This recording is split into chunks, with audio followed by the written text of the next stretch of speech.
সাহাবায়ে কেরাম রাদিয়াল্লাহু তাআলা আনহু ছিলেন বড় বিনয়ী, তারা নিজেদেরকে বড় ছোট মনে করতেন, তুচ্ছ মনে করতেন, নিজেদেরকে গোলাম মনে করত।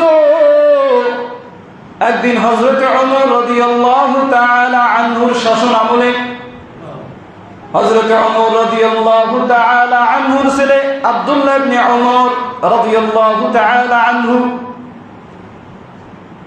এবং হযরত হুসাইন রাদিয়াল্লাহু তাআলা আনহু নবীজির নাতি, তখন দুজনেরই বয়স কম। হযরত ওমরের ছেলের সঙ্গে হুসাইন রাদিয়াল্লাহু তাআলা আনহুর একটু কথা কাটাকাটি হয়ে গেল। কথা কাটাকাটি হইতে হইতে হুসাইন রাদিয়াল্লাহু তাআলা আনহু আব্দুল্লাহ ইবনে ওমরকে বলতেছে, তুমি গোলামের ছেলে গোলাম, তুমি আমার নানার গোলামের ছেলে গোলাম হইয়া আমাকে এত বড় কথা বললা। এই কথা শুনিয়া আব্দুল্লাহ ইবনে ওমরের মাথা গরম হয়ে গেল। আমি হইলাম বাদশার ছেলে, অথচ আমাকে বললা গোলামের পুত, এত বড় সাহস! এটার বিচার হবে। এটার কি হবে? বিচারের আয়োজন করা হইল। ওমর রাদিয়াল্লাহু তাআলা আনহু বলতেছে, সবাই আসে, বসে সবার সাথে একসাথে মিলেমিশে বিচার করা হবে। এত বড় কথা কেন বলা হইল? সাহাবায়ে কেরামের ভিতরে তাজ্জুব লাগিয়ে গেল, কি ব্যাপার?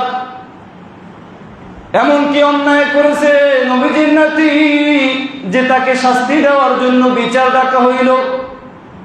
আর নবীর নাতিকে যদি শাস্তি দেওয়া হয় তাহলে মদিনায় আল্লাহর গজব নেমে আসবে। বিশাল আয়োজনের ব্যবস্থা করা হইল, বিচার বসলো। হযরত ওমর রাদিয়াল্লাহু তাআলা আনহু জিজ্ঞেস করে, ও হুসাইন, তুমি কেন আমার ছেলেকে গোলামের পুত বলেছো? তার কারণ কি বলো?